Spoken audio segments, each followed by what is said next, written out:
Assalamualaikum warahmatullahi wabarakatuh. Innal hamdalillah nahmaduhu wa nasta'inuhu wa nastaghfiruh wa na'udzu billahi min shururi anfusina wa min sayyiati a'malina. May yahdihillahu fala mudilla lahu wa may yudlilhu fala hadiya lahu. Asyhadu an la ilaha illallah wahdahu la syarika lahu wa asyhadu anna Muhammadan abduhu wa rasuluh wa safiyuhu wa khaliluh. Allahumma salli ala Muhammadin wa ala ali Muhammad kama sallaita ala ali Ibrahim innaka Hamidum Majid, wa barik ala Muhammadin wa ala ali Muhammad kama barakta ala ali Ibrahim innaka Hamidum Majid. Allahumma anfa'na bima 'allamtana wa 'allimna ma yanfa'una wa zidna ilma.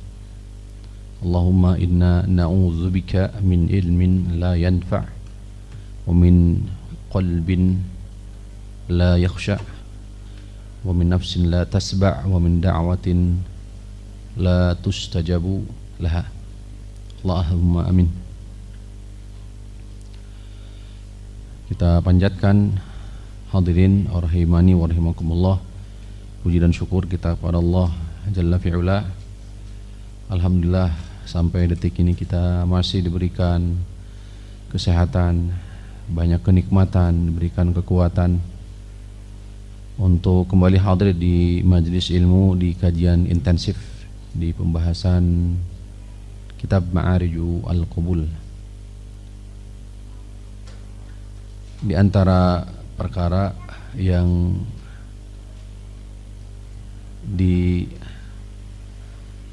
disampaikan oleh Rasul sallallahu alaihi wasallam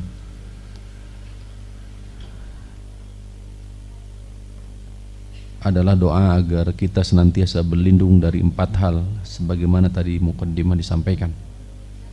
Pertama, berlindung dari ilmu yang tidak bermanfaat. Kemudian berlindung dari hati yang tidak khusyuk, berlindung dari jiwa yang tidak pernah kenyang, dan berlindung dari doa yang tidak diijabah. Allahumma inna na'udzubika min ilmin la yanfa' wa min qalbin la yakhsha' wa min nafsin la tasba' wa min da'watin la tustajabu biha. Doa itu senjata kita sebagai kaum mukmin. Fima nazal wa ma lam yanzil. Doa itu bisa merubah segalanya, baik ketentuan takdir yang sudah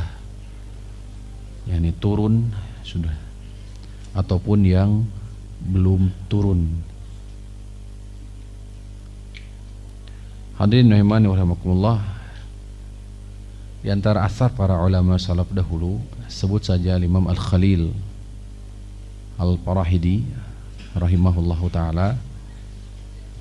Beliau mengatakan sebagaimana dikutip oleh Syekh Abdullah ibn Salih Al-Fauzan di syarah terhadap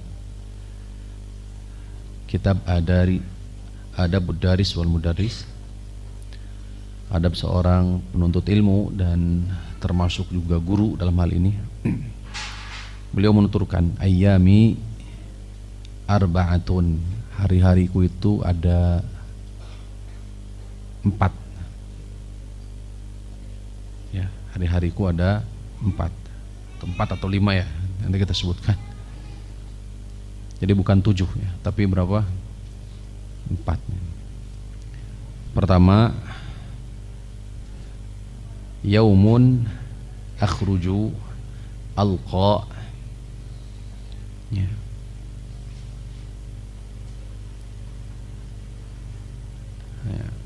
Rajulan atau syaikhan. Hari pertama adalah hari aku keluar rumah, kemudian bertemu dengan orang yang lebih berilmu dariku, maka fa'ata'allamu minhu, maka aku belajar darinya. Fahada yaumun faidati wa yaumu ghanimati. Jadi hari ini adalah hari faidahku dan hari ghanimah. Tuh, harta yang sangat berharga, rampasan perang. Diumpamakan seperti itu. Jadi hari ketika berjumpa dengan orang yang lebih tinggi ilmunya dari kita, maka hari itu adalah hari untuk menuntut ilmu. Maka hari itu adalah hari ghanimah, hari faidah. Hari yang kedua adalah hari berjumpa dengan orang yang dunahu fi ilmi, atau kurang lebih ilmunya sedikit dariku. Kurang lebih demikian ya maknanya.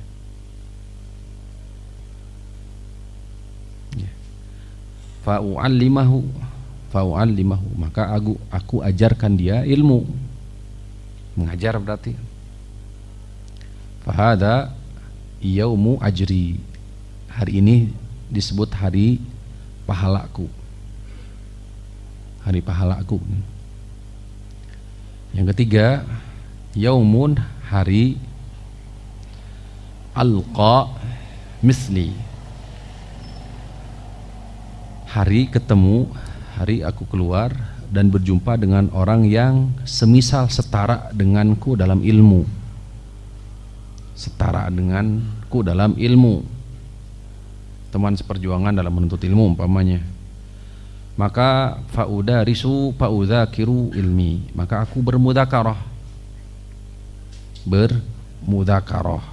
mengulang, murojaah, mutorahah, itu saling bertanya, diskusi.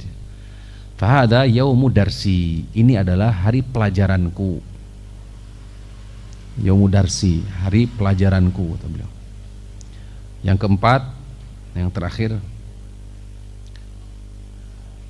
yaumun alqa, aku atau akhruju,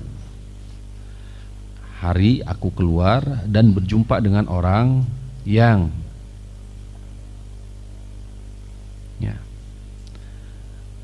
berada di bawahku, namun dia menganggap dirinya lebih tinggi dariku.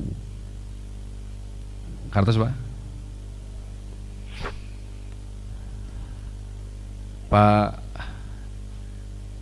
yakunu, maka hari ini padzalikal yaumu rohati, hari itu maka aku tidak berbicara dengannya. Fala atakallamu ma'ahu, maka aku tidak berbicara dengan dia. Fadzalika yaumu rohati, maka hari itu adalah hari istirahatku. Ini konsep dalam ilmu. Jadi konsep dalam ilmu, kata Imam Khalil Al-Farhidi ada 4 gitu. Ada 4. Jadi bukan 7, bukan, tapi ada 4. Pertama, berjumpa dengan orang yang lebih berilmu, maka aku belajar dari beliau. Yang kedua, yang kedua berjumpa dengan orang yang sepadan, setara ilmu, maka mudzakarah, hari darsi, pelajaranku. Yang ketiga, berjumpa kita, yang berjumpa dengan orang yang lebih di bawahku dari sisi keilmuan, maka aku ajarkan dia ilmu, maka itu hari pahalaku. Yang keempat, berjumpa dengan orang yang dari sisi keilmuan berada di bawah kita, akan tetapi menganggap diri, merasa diri lebih dari kita, maka aku tidak berbicara dia. Ya, maka hari itu adalah hari istirahatku, kata beliau. Ada yang itu muqaddimah saja, kutipan para ulama yang saya kira syarat dengan faidah ya. Dikala di tengah-tengah fenomena kita, terutama di tengah-tengah kesibukan, Hanya saja kesibukannya jauh dari apa? Himmah terhadap thalibul ilmi. Himmah, semangat dalam rangka menuntut ilmu. Karena bagaimanapun ilmu bagi seorang muslim, seorang mukmin menjadi pokok kebaikan. Karena pembuka kebaikan itu ada di dalam ilmu. Yarfa'illahu alladhina amanu minkum walladhina utul ilma darajat. Baik. Tema yang insya Allah kita akan lanjutkan sejatinya adalah ini pembahasan seputar zakah. Ar-ruknu tsalitsu az-zakah. Zakat sebagai bagian dari rukun Islam. Sebagaimana telah disampaikan di penghujung pembahasan ini, salat sebagai bagian daripada rukun Islam, ingin menekankan, menguatkan kembali dari pembahasan hukmu tarikis shalah. Sebagaimana dipaparkan oleh Al-Imam Ibnu Qayyim di risalah beliau Hukmu Tarikis Shalah, bahwasanya meninggalkan salat itu dahsyat dosanya, lebih berat daripada membunuh, lebih berat daripada berzina, lebih berat daripada mencuri khamr, ya, memakan harta riba dan seterusnya.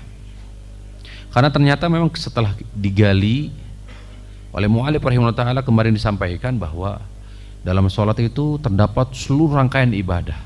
Jadi seluruh rangkaian ibadah itu ada di dalam sholat, baik itu berupa ini ibadah qalbiyah, hati, ibadah lisan, ucapan, zikir dan seterusnya, tilawah Al-Quran, tasbih, tahlil, tahmid, banyak semua, istighfar. Kemudian juga ibadah yang sifatnya apa? Fisik, ada berdirinya, ada rukunya, ada sujudnya, ada i'tidalnya, ada duduknya dan seterusnya. Belum lagi ketika hendak menunaikan sholat, ya, menunggunya, ada toharohnya, datang ke masjidnya, melangkahnya, semua berpahala. Ya, semua yang berkaitan dengan sholat semua berpahala, ibadah semua. Oleh karena itu ingin kita tekankan hukmu tarikis sholat. Bagaimana hukum orang yang meninggalkan sholat? Kita kata Imam At-Tirmidzi rahimahullahu taala, ya, beliau membawakan sanad sampai kepada Abdullah ibn Syaqiq al-Uqaili. Dengan sanadnya beliau bawakan dalam sunannya sampai kepada Abdullah bin Syaqiq. Ini masyhur, sering barangkali para asatidah juga menyampaikan perkataan beliau, athar beliau.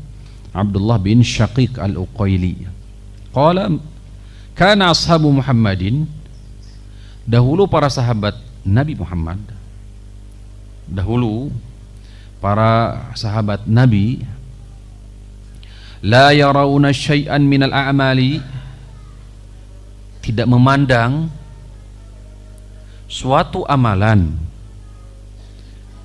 Dahulu para sahabat tidak memandang suatu amalan, tarkuhu, apabila meninggalkannya, kufrun, menjadi kufur, ghairas salati, selain daripada apa? Salat. Selain daripada salat.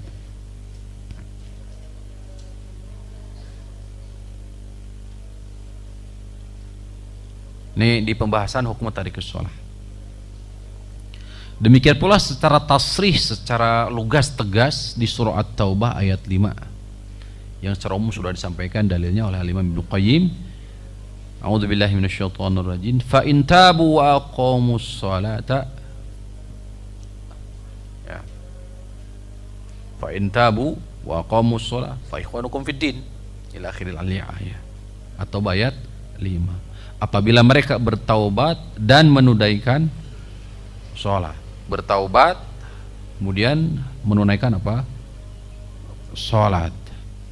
Ma fihi at-tasrihu biwujubi qatlihi. Ayat ini sharih, tegas, biwujubi qatlihi, wajibnya untuk apa? Dibunuh sampai itu. Ngeri. Demikian pula di hadis umirtu an uqatilan nas, aku disuruh untuk memerangi manusia sehingga mereka bersaksi, berikrar 2 kalimat syahadat, kemudian wa yuqimus shalah, menunaikan zakat, wa yu'tuz zakat, dan membayar, menyerahkan zakat. Ini hadis-hadis yang menguatkan. Ya, beratnya hukuman bagi orang yang meninggalkan sholat. Wa ammal atharu fi sya'niha anis sahabati wat tabi'in wa man ba'dahum.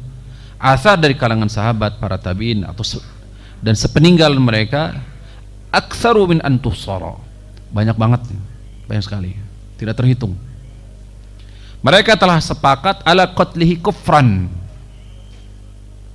Mereka sepakat untuk apa? Ala qatli, tegakkan apa? Dibunuh. Kufran, ya, dianggap apa? Kafir, kufur. Apabila menolak kewajiban apa? Salat. Idza kana tarkuhu salatu an juhudin, apabila dia meninggalkan salat itu dari juhud li fardiyatiha, karena menolak kewajiban dari salat itu.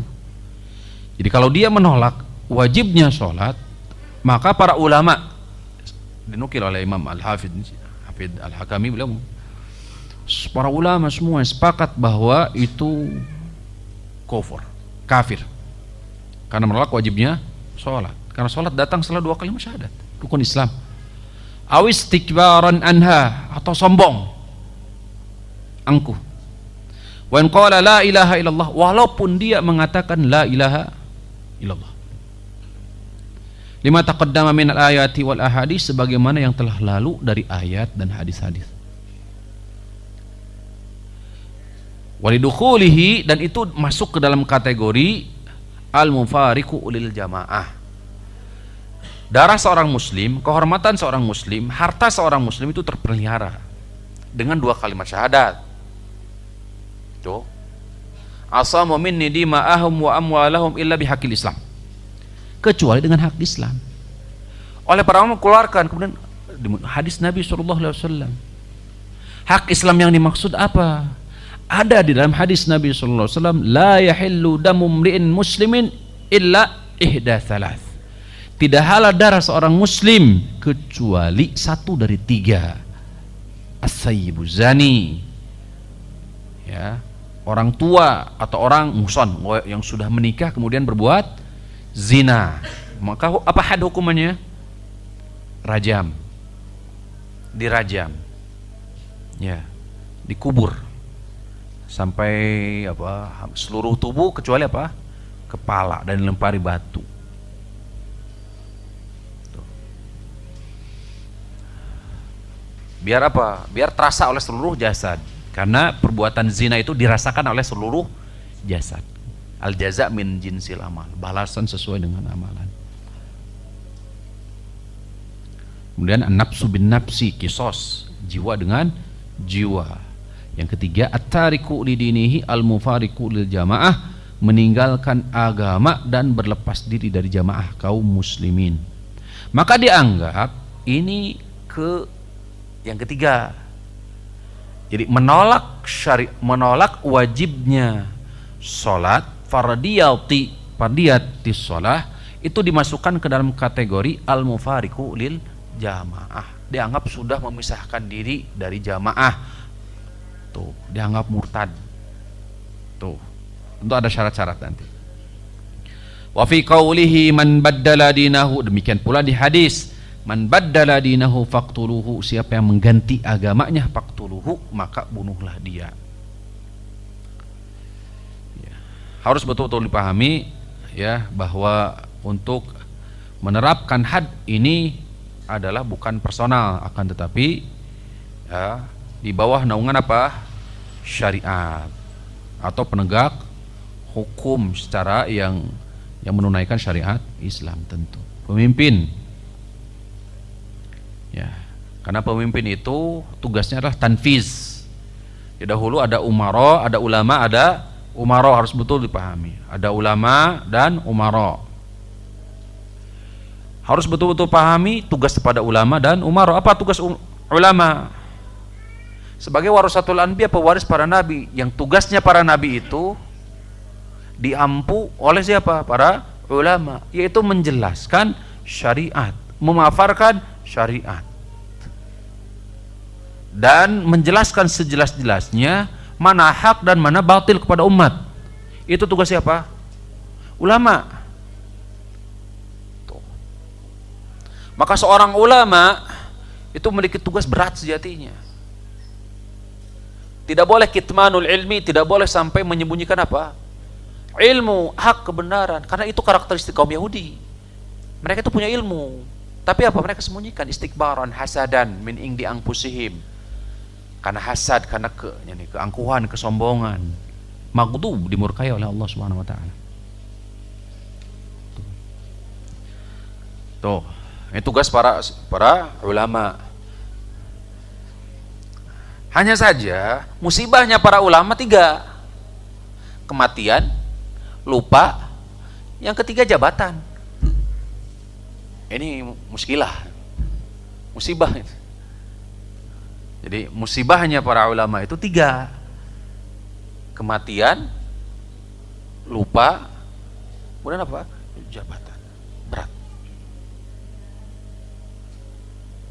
Sedangkan umara, ada ulama, ada umara.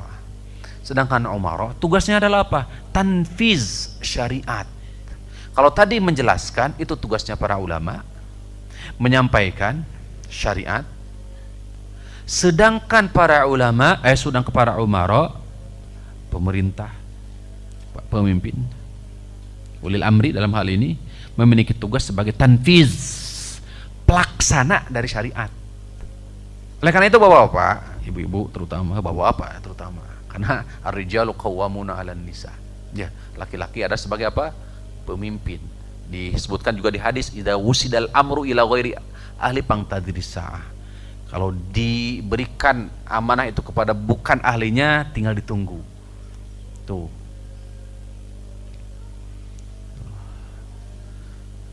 Maksudnya pelaksananya adalah apa? Tanfiz syariat. Pelaksana apa?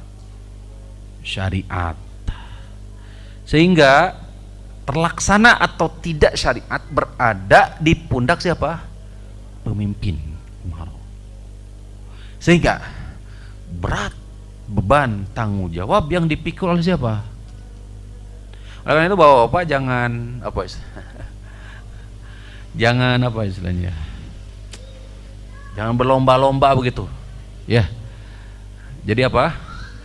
Pemimpin. Berat amanahnya. Karena harus apa? Tugasnya. Harus tahu dulu konsekuensinya. Tugasnya apa dulu? Kewajibannya apa dulu? Yang paling pokok tanfiz, yaitu melaksanakan syariat. Seandainya syariat tidak tertunaikan, siapa tanggung jawabnya? Hanya nanti untuk hujah, ada uzur, itu prerogatif Allah Subhanahu wa taala. Tapi berat, gambarannya berat. Seperti itu ya. Masya Allah. Wa amma in kana tarkuhu, tadi yang pertama ya, meninggalkan sholat karena apa? Sombong, atau meninggalkan sholat karena apa? Menolak kewajiban sholat. Wa amma, adapun in kana tarkuhu, meninggalkan sholat tersebut itu bukan karena kesombongan, menolak hak, kebenaran, hak ya, atau menolak wajib sholat, tahu dia wajib, walakin balin naw'it takasulin wa tahawunin, disebabkan karena malas, kedul, bulang betong gitu. Itu kama huwa halu katsirin minan nas, sebagaimana terjadi banyak manusia zaman sekarang. Faqala an-Nawawi, kata Imam An-Nawawi rahimahullahu taala dalam syarah Sahih Muslim, qad ikhtalafa al-ulama'u fihi, para ulama berselisih pendapat. Padahaba Malikun wa Syafi'i rahimahumallahu taala wal jamahiru minas salaf wal khalaf. Imam Malik, Imam Asy-Syafi'i dan jumhur, mayoritas para ulama salaf dan khalaf dahulu yang datang sepeninggalan mereka juga, ila annahu la yukaffar, tidak kafir, bal yufassaq wa yustatabu, akan tetapi dihukumi sebagai fasik. Fasik, apa fasik itu? Al kharij an taatillahi wa rasulihi. Fasik itu adalah keluar dari taat kepada Allah dan Rasul. Dia sudah tidak taat kepada siapa? Allah dan Rasul, itu makna fasik. Ngeri. Jadi kalau seseorang sudah tidak taat kepada Allah dan Rasul, apa kira-kira ancamannya yang terbayang?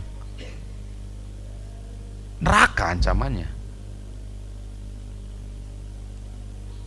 Wa yustatabu, maka setelah itu apa? Yustatabu, dipinta bertaubat, dipinta agar dia bertaubat. Fa in taba, apabila dia bertaubat, walillahil ham.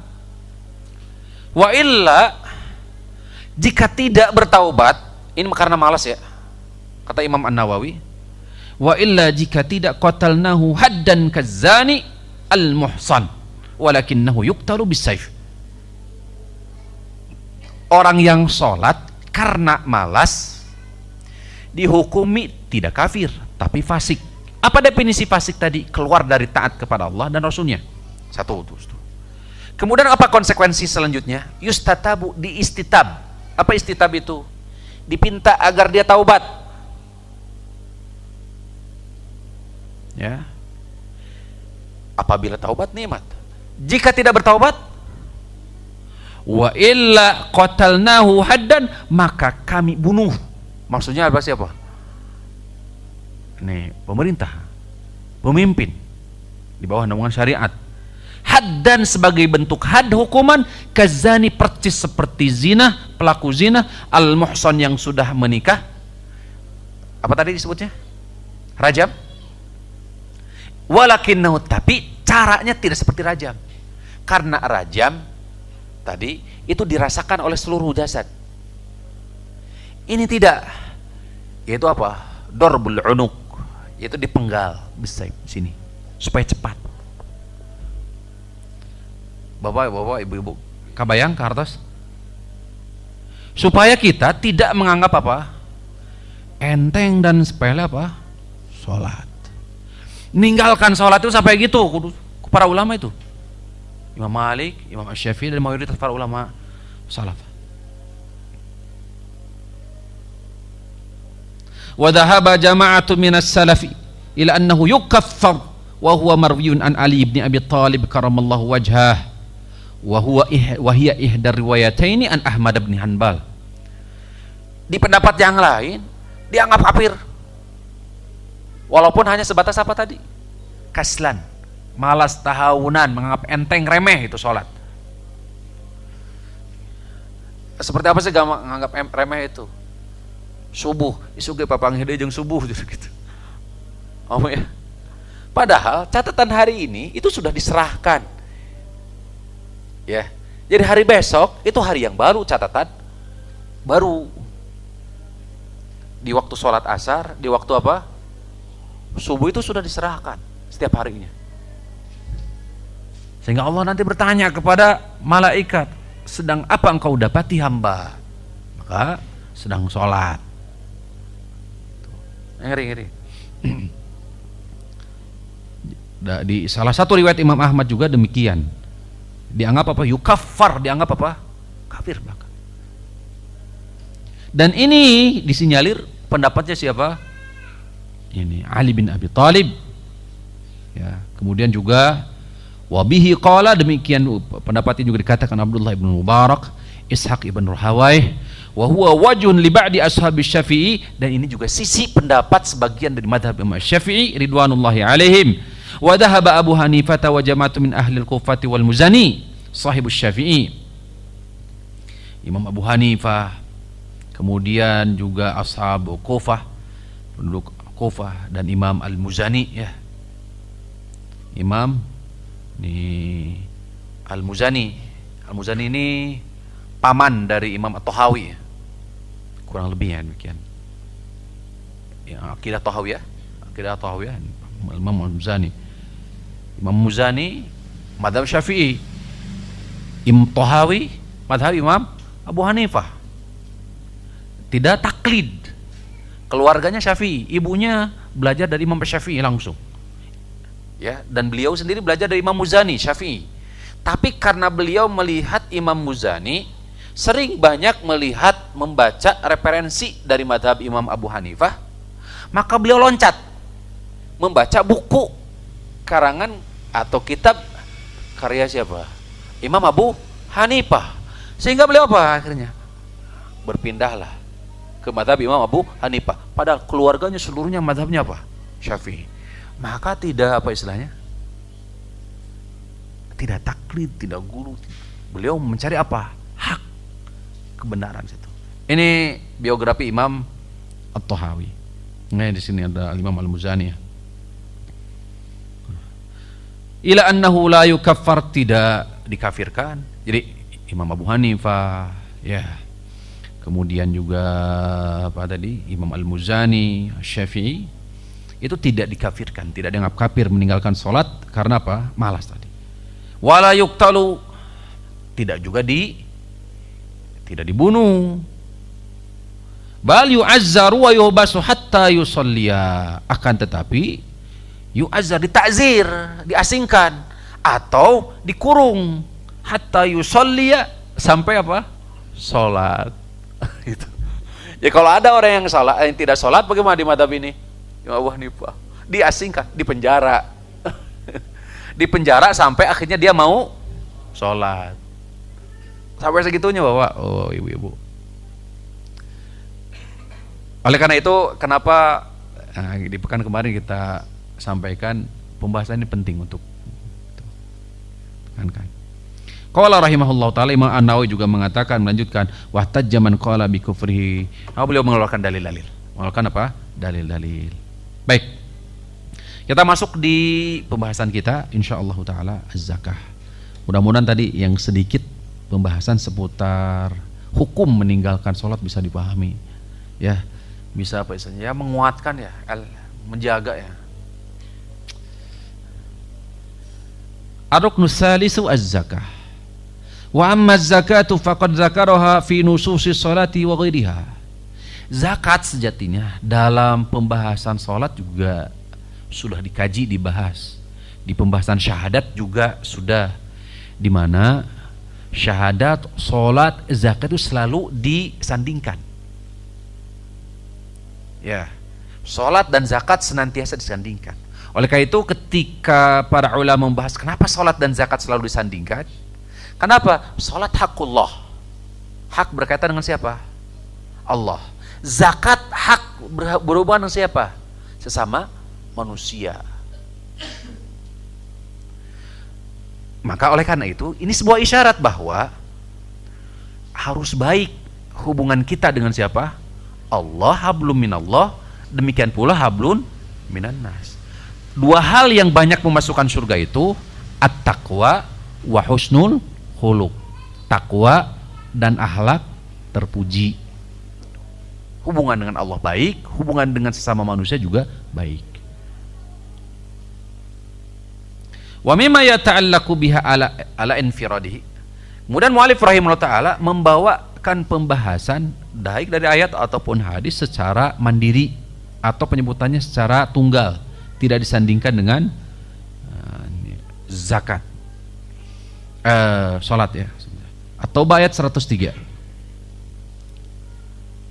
Allah Subhanahu wa taala berfirman, a'udzubillahi minasyaitonir rajim. Khudz min amwalihim, ambil dari harta mereka shadaqatan, sebagai sedekah, zakat yang dimaksud.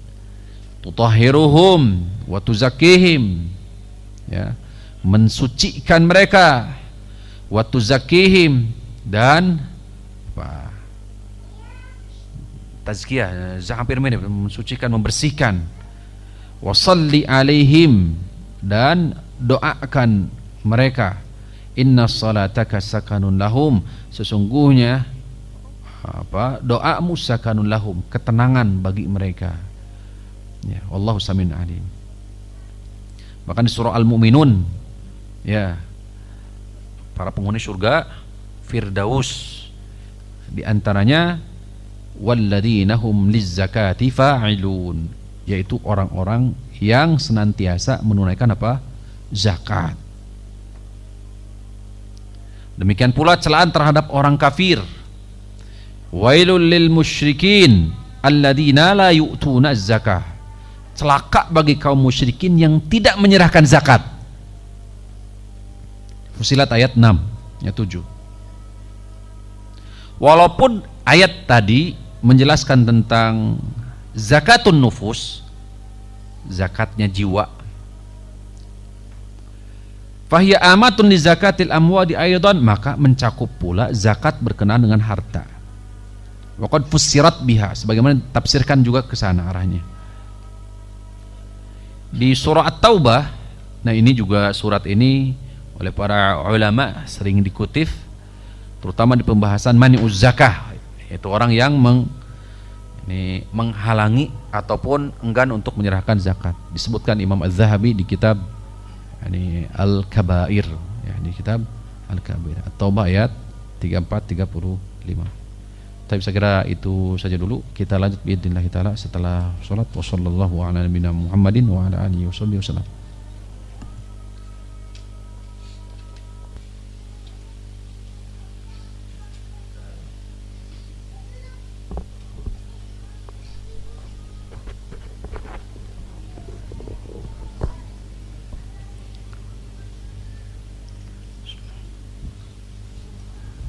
Alhamdulillah wassalatu wassalamu ala Rasulillah wa ala alihi wa sahbihi wa man ihtadahu bihudah, amma ba'du.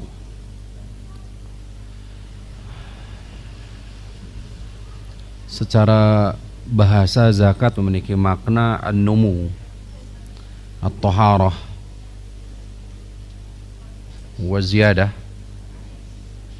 Secara bahasa zakat itu memiliki makna an-numu, tumbuh, berkembang. Kemudian toharoh, bersih atau suci. Safwatus syai', ya, bersih, suci, bersih. Itu makna dari zakat. Oleh karena itu tadi bawakan oleh mu'allif rahimahullahu ta'ala bahwa sedekah memiliki fungsi tutahhirukum wa tuzakkihim biha, mensucikan, membersihkan. Yani mensucikan atas apa? Tathiru nafsi, mensucikan jiwa dari asyuhi wal bukhli, mensucikan jiwa dari asyuhi, sikap tamak, rakus.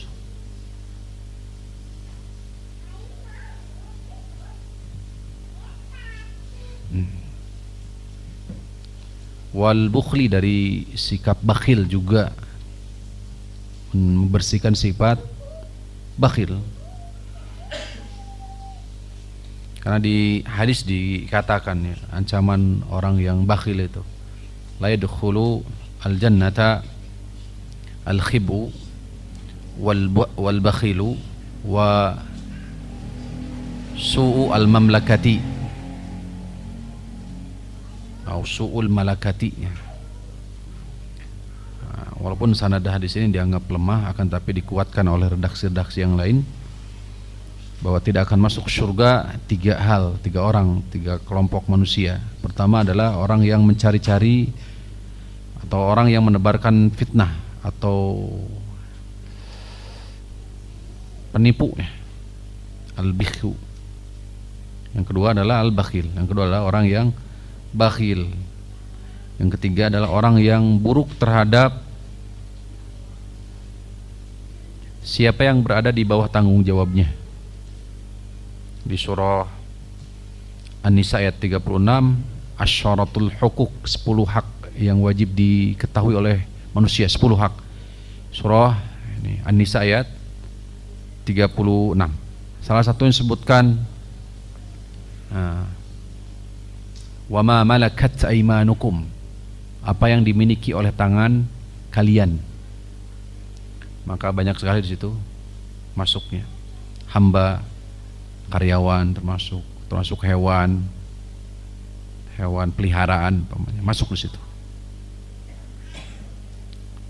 Maka sedekah atau zakat itu mensucikan jiwa dari sikap tadi asyuh, sikap ketamakan, kemudian bakhil. Dan bakhil tidak akan berjumpa, tidak akan bertemu dengan keimanan. Bakhil itu tidak akan berkumpul. La yajtami'ani, la yajtami'u al-bukhlu wal iman. Bakhil dan iman gak akan pernah berkumpul, gak? Bahkan dikatakan oleh para ulama, beliau berjumpa dengan Imam Ahmad bin Hanbal, Yahya Ahmad bin Hanbal, kemudian Yahya bin Ma'in, kemudian para ulama wa nasu mutawaffirun, orang-orang berkumpul di situ, kulluhum ajma'u anna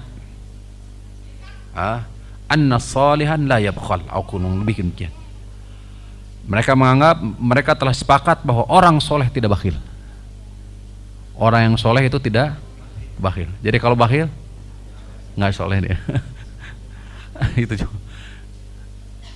Semua sepakat, Imam Ahmad, Yahya bin Ma'in, semua para ulama sepakat, dan mereka sepakat bahwa ini orang soleh itu tidak bakhil.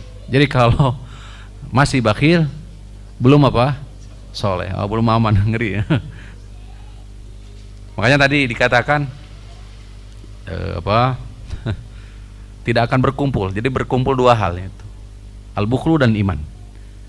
Sikap bakhil dan keimanan nggak akan berkumpul. Baik laki-laki perempuan ya. Bapak-bapak, ibu-ibu sama. Ya. Walaupun redaksinya muzakkar, tapi ini juga masuk ke muannas ya. Sama akhwat juga gitu. Bahkan bisa jadi lebih. Udah. Nah, siap ibu-ibu udah. Oleh karena itu disyaratkan di hadis ya, ketika berbicara tentang sedekah, bahwa was-shadaqatu burhanun. Sedekah itu apa? Burhan, bukti nyata. Bukti nyata apa? Keimanan. Makanya sekali lagi, orang yang beriman tidak akan bakhil. Bahkan di surah Al-Maidah ayat 54. Ini saya soalnya kalau seandainya kita paparkan zakat secara ini habis waktu ya. Secara umum saja. Surah Al-Maidah ayat 54. Tanda-tanda orang yang dicintai dan mencintai Allah itu ada disebutkan di situ ya. A'udzubillahi minasyaitonir rajim. Innahu man yartadid minkum an dinihi fasawfa ya'tillah biqaumin yuhibbuhum wa yuhibbunahu adzillatin 'alal mu'minina 'izzatin 'alal kafirin. Ya, yujahiduna fi sabilillahi wa la yakhafuna laumata laim.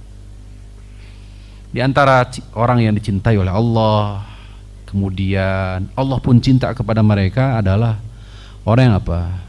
Adillatin 'alal mu'minin, berlemah lembut dan berkasih sayang terhadap sesama muslim. Para ulama memberikan paparan sedikit, gambaran lah setidaknya. Gambarannya seperti apa kasih sayang terhadap sesama muslim itu? Seperti ayah orang tua terhadap anaknya, mau berbagi. Kalau ada orang tua tidak mau berbagi sama anak, kira-kira apa? Disangsikan ayahnya. Bisa dipahami ya? Perumpamaan semestinya idealnya seorang muslim yang satu dengan muslim yang lainnya itu kasih sayang itu seperti ayah kepada siapa? Anak. Gambarannya dia rela berkorban. Benar gak?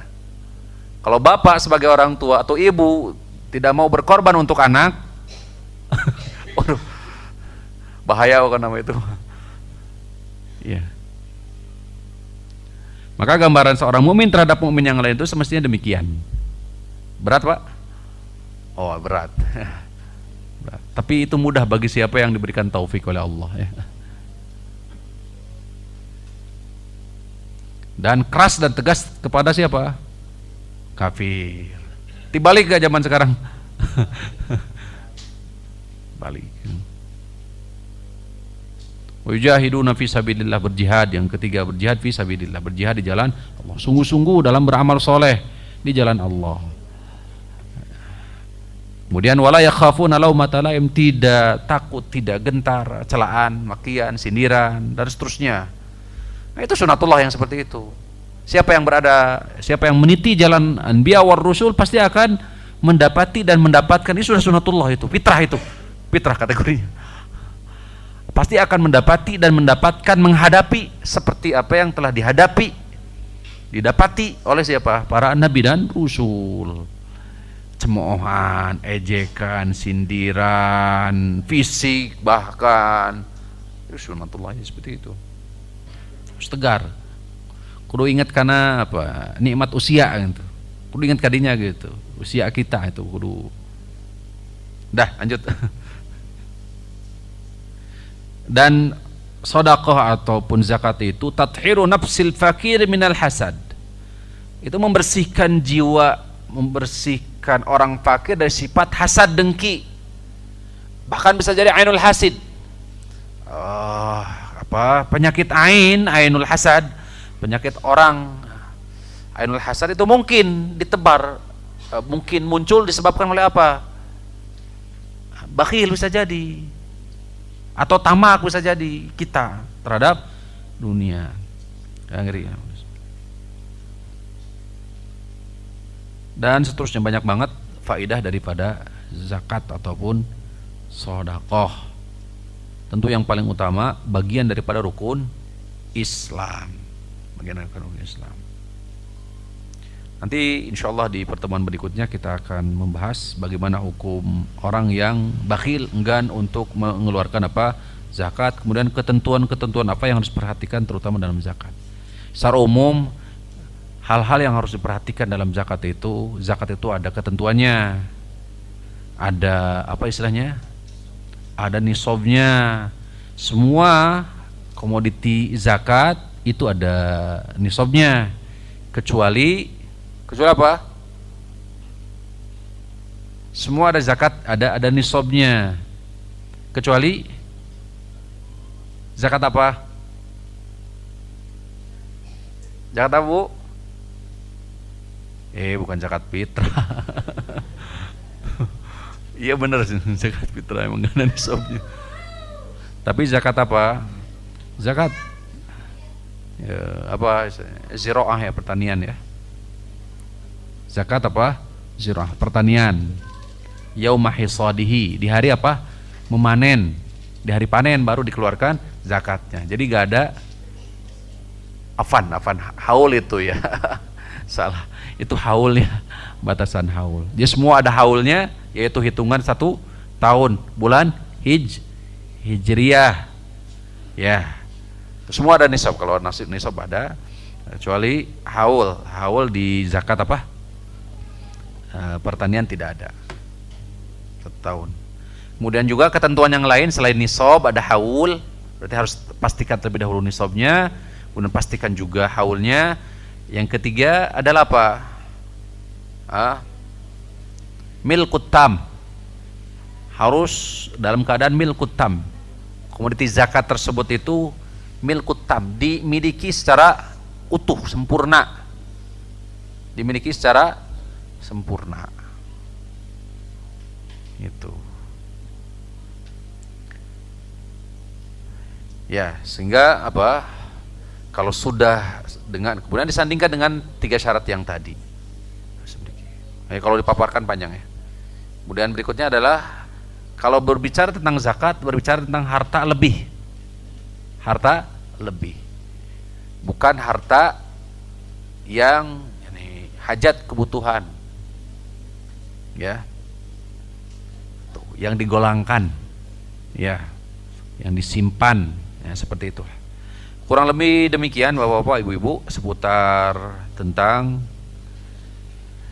ya zakat. Mu'alif rahimahullahu taala membawakan setelah ayat-ayat, kemudian beliau mengutip hadis-hadis Nabi SAW, terutama ancaman siapa yang menahan harta zakat, menahan zakat, ya, ancamannya dahsyat, ya, bahkan termasuk kategorinya disebutkan oleh Imam Az-Zahabi dalam Kabirah, dosa besar. Wallahu a'la wa a'lam. Itu saja barangkali untuk pertemuan di malam ini yang sedikit mudah-mudahan bermanfaat. Khilaf dan kekeliruan tentu dari pribadi wa minasyaiton, dari syaitan. Wa sallallahu ala nabiyina Muhammadin wa ala alihi wa sahbihi wasallam. Subhanakallahumma rabbana wa bihamdika asyhadu an la ilaha illa anta astaghfiruka wa atubu ilaik. Assalamualaikum warahmatullahi wabarakatuh.